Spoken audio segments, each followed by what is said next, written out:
जय हिंद दोस्तों, मैं वै प्रताप सिंह स्वागत करता हूं आप सभी का अपने यूट्यूब चैनल एनसीटी क्लासेस पर। तो आप लोगों को बहुत समय से एक ही डाउट आ रहा है कि रिजल्ट कब आएगा और क्यों इतना रिजल्ट लेट हो रहा है। तो आज हम इन्हीं सभी कारणों पर चर्चा करेंगे कि रिजल्ट क्यों लेट हो रहा है, रिजल्ट लेट होने के फायदे और नुकसान क्या-क्या हो सकते हैं और रिजल्ट इतना लेट इस बार क्यों हो रहा है, खासकर क्योंकि जब एग्जाम बिल्कुल टाइमली हो गया without any issue. Provisional answer की 20 मई को आ गई थी और उसके बाद आज भी हम वेट कर रहे हैं किसके लिए, आज 11th ऑफ जून है और फिर भी हम वेट किसके लिए कर रहे हैं, रिजल्ट के लिए। तो एनटीए ऐसा क्यों कर रहा है, क्या कारण हो सकते हैं इसके, क्या इसमें कोई पॉजिटिव रीजन है या सारे रीजन नेगेटिव है या एनटीए अपनी मनमानी कर रहा है। तो इसी पे हम बात करेंगे। तो रिजल्ट क्यों हो रहा है, एक तो इसमें अगर हम पहले बात करेंगे पॉजिटिव कारणों की।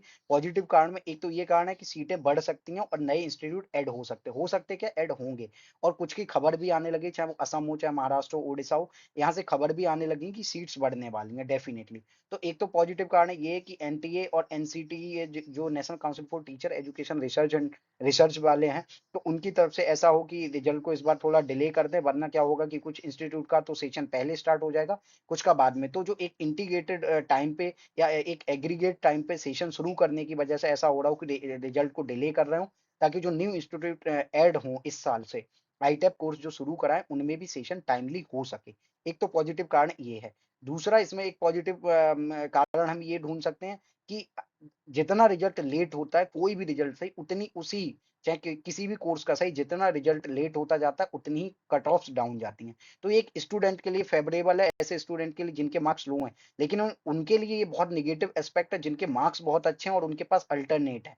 मान लो आने वाले समय में सीयूटी, और एक कारण ये भी हो सकता है कि मान लो सीयूटी का इस बार एग्जाम लेट हुआ है एनसीटी से, तो सीयूटी और आईटेप के कोर्स को एक अलाइनमेंट में लाने के लिए एनटीए रिजल्ट को जानबूझकर लेट कर रहा हूँ। एक तो ये कारण है, ठीक है ना? तो उसकी भी हम और अच्छे से, यही हम मैं कहना चाहूँगा कि ऐसा भी हो सकता है कि सीयूईटी से अलाइनमेंट में लाने के लिए रिजल्ट को वो लेट कर रहे हों। तो ऐसा नहीं है कि रिजल्ट लेट होता ही जाएगा और जल्द ही रिजल्ट आएगा और चांसेस हैं कि 15th ऑफ जून तक रिजल्ट आ जाना चाहिए लगभग। ओके, इसमें मैं कोई प्रेडिक्शन नहीं कर रहा हूँ, श्योरिटी नहीं दे रहा हूँ, क्योंकि एनटीए की तरफ से कोई ऐसा एज़ इट इज़ रिस्पॉन्स नहीं है।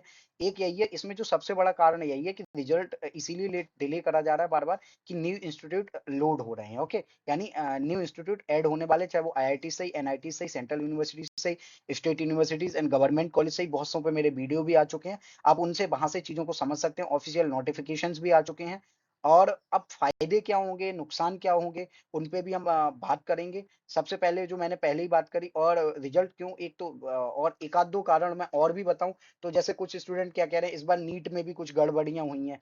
ऐसा भी हो सकता है कि कुछ टेक्निकल ग्लिच हुआ हो on the behalf of NTA, मतलब आप लोगों ने सही से एग्जाम दिया, आप लोगों ने प्रॉपर, मतलब आपकी प्रोविजनल आंसर की भी आई, लेकिन प्रोविजनल आंसर की में भी बहुत सारी गड़बड़ियां, ऐसा मतलब स्टूडेंट का कहना था। तो ऐसा भी हो सकता है कि उन ग्लिचेस को या टेक्निकल ग्लिच के कारण बहुत कुछ हो जाता है। लास्ट ईयर टेक्निकल ग्लिच के कारण एग्जाम पोस्टपोन्ड हुआ और पोस्टपोन्ड होने के बाद दोबारा से पोस्टपोन्ड क्या हुआ, एग्जाम मतलब बीच में एंड करना पड़ा और दोबारा से एग्जाम लिया गया, जिसके कारण 1 महीने पूरा डिले हुआ और जिसके कारण बच्चों के आज भी सेशन लेट हुए। जो आरआईज में जैसे निक्की कुमार शर्मा वो भी बताते हैं, उनका भी सेशन 2 महीने 3 महीने लेट चल रहा है। ये चीज है, जब उनका मतलब लगभग इंटरनल्स हो जाने चाहिए सेकंड सेमेस्टर के, तब क्लासेस मतलब 1 मंथ हुआ है लगभग उन्होंने सेकंड सेम शुरू की। तो ये चीज है, तो उन टेक्निकल ग्लिचेस के कारण इस बार भी कुछ ना कुछ या तो इशू क्रिएट हुआ, ये चीज है।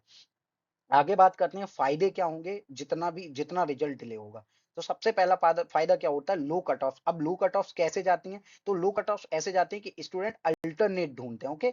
अल्टरनेट कोई प्राइवेट इंस्टीट्यूट में एडमिशन ले लेगा, ओके ना? तो अल्टरनेट सभी ढूंढेंगे अपना अपना। तो अल्टरनेट जब स्टूडेंट ढूंढते हैं, तो या तो वो कहीं और एडमिशन ले रहे होते हैं, कुछ फिर कहते हैं, उनका फिर कॉन्फिडेंस लो हो जाता है इस कोर्स के बारे में। लेकिन इसीलिए वो अल्टरनेट ढूंढते हैं और अल्टीमेटली कट ऑफ्स क्या होती हैं, डाउन चली जाती हैं। लेकिन इसमें एक चीज है, जो कोर्स का डिग्रेडेशन हो जाता है, मतलब जो कोर्स में लोगों का कॉन्फिडेंस कम हो जाता है। वो ये सोचते हैं, जब अभी से जो मतलब पब्लिक जो इंस्टीट्यूट्स हैं या जो एनटीए वगैरह अभी से इस पे इतना कम ध्यान दे रहे हैं, तो फ्यूचर भी इसका इतना ब्राइट नहीं होने वाला है, ऐसा सोचते हैं। लेकिन आपको ऐसा नहीं सोचना है, डेफिनेटली फ्यूचर बहुत ब्राइट है इस कोर्स में आके, okay? Admission on low marks, तो वही बात है, जब cut of low cut off, मतलब जब अल्टरनेट लोग ढूंढते हैं, तो डेफिनेटली कट ऑफ लो चली जाती है और एडमिशन भी कम मार्क्स पे भी स्टूडेंट का होता है क्योंकि इंस्टीट्यूट्स को अपनी फी मतलब सॉरी सीट्स फिल करनी होती हैं, okay. New institute will add, एक इसमें फ़ायदा ये है कि जो नए इंस्टीट्यूट हैं वो ऐड होंगे। जो मैं बार-बार कह रहा हूँ, नए इंस्टीट्यूट लोड हो रहे हैं, मेबी इसीलिए रिजल्ट को जानबूझकर डिले किया जा रहा है इस साल से, क्योंकि 2025 में पहले ये था कि जितनी भी जगह जो भी इंस्टीट्यूट इंटीग्रेटेड कोर्स करा रहे हैं, उसमें उसकी जगह हर जगह आईटेप कोर्स ही होगा, इंटीग्रेटेड कोर्स को बंद करा जाएगा। तो ऐसा है कि इस साल से वो बहुत सारे इंस्टीट्यूट आईटेप पे ट्रांजिशन अपना कर रहे हैं इंटीग्रेटेड कोर्स से। और कुछ जगह से खबर ऐसी आ रही कि मतलब, और फिर एनसीटी ने क्या किया, national council for teacher education ने उन्हें 2026 तक का एक एक्सटेंशन दे दिया। तो लेकिन इंस्टीट्यूट खुद चाह रहे हैं कि उनके यहाँ आईटेप भी हो जाए, तो लास्ट ईयर से अच्छा इसी साल कर लें। तो ज्यादातर एक तो सीट बढ़ रही है, और सीट जब इंक्रीज होगी उससे भी लो कट ऑफ जाएंगी, और इसीलिए ये जो न्यू इंस्टीट्यूट इंस्टीट्यूट ऐड हो रहे हैं, सीट इंक्रीज हो रही हैं, उसी सारी प्रोसेस के चलते रिजल्ट को डिले करा जा रहा है, मतलब जानबूझकर। लेकिन ये चीज है, रिजल्ट इन्हें पहले दे देना चाहिए था। बाकी अगर इन्हें स्टॉप लगाना, तो एक ये नोटिस निकाल देते इंस्टीट्यूट्स को कि आप लोग अपनी जो काउंसलिंग है वो एक साथ ही एग्री एक प्रॉपर टाइम पे ही स्टार्ट करें, ताकि स्टूडेंट को इधर-उधर ज़्यादा भटकना ना पड़े और उनका आसानी से काउंसलिंग हो जाए। लेकिन ये एनटीए की तरफ से मतलब एक गलत कदम उठाया जा रहा है। लेकिन बार-बार जैसे कुछ मतलब यूट्यूबर्स ने और कुछ स्टूडेंट्स ने मिलके ट्विटर कैंपेन करने की कोशिश करी। तो ट्विटर कैंपेन का मैं ये कह देना चाहता हूँ, मैं ये नहीं कह रहा हूँ, एक नेगेटिव एस्पेक्ट मैं बता रहा हूँ कि एनटीए चाहे उनकी इस बार भी नीट में गड़बड़ियों के उन पे आरोप लगे, और पहले भी चाहे जेई सही नीट सही उन पे लास्ट ईयर कितना हंगामा रहा नीट पे। तो आप कितने भी कैंपेन करो, बहुत बहुत कुछ हुआ, और फिर भी बाद में चीजें एज इट इज ही वर्क कर रही थी, और एनटीए ने कोई एज इट इज बहुत अच्छे कदम नहीं उठाए regarding the NEET, regarding the जो सीयूटी में भी उनकी अक्सर गड़बड़ियां देखी जाती हैं। कहीं वो अपनी मर्जी से कहीं भी एग्जाम पोस्टपोन कर देते हैं कई सारे सेंटर्स पे। ये चीज है, बच्चों को जरा जरा से कारण से एग्जाम नहीं देने दिए जाते हैं, तो फिर उनके री एग्जाम होते हैं, रीशेड्यूल होते हैं। तो बड़ी परेशानियां होती हैं एनटीए मतलब, और एनटीए उस पे एज इट इज कोई अच्छे कदम भी नहीं उठा रहा होता है।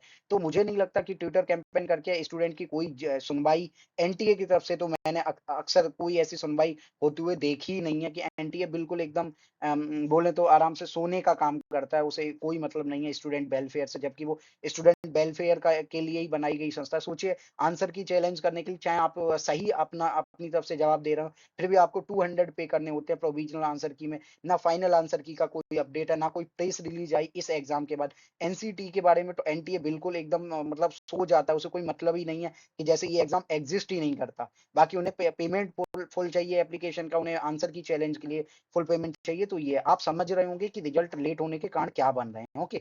और दूसरा ये है कि गवर्नमेंट, स्टेट गवर्नमेंट और जो central government department of higher education है, मे बी उसी के अंडर ये एनटीए वगैरह वर्क कर रहे होते हैं। तो हो सकता है उनकी तरफ से ये हिदायत दी गई हो कि जब तक आईटेप के कोर्स जो नए इंस्टीट्यूट है उनमें ऐड नहीं हो जाते, तब तक आप थोड़ा डिले करें रिजल्ट में।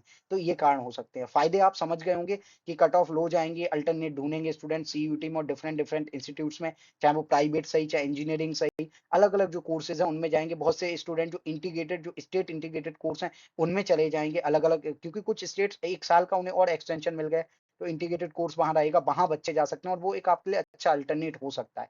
आगे बढ़ते हैं। तो नुकसान क्या-क्या होंगे, ये जो रिजल्ट में डिले हो रहा है ना कंटिन्यूअस, इसके नुकसान क्या होंगे?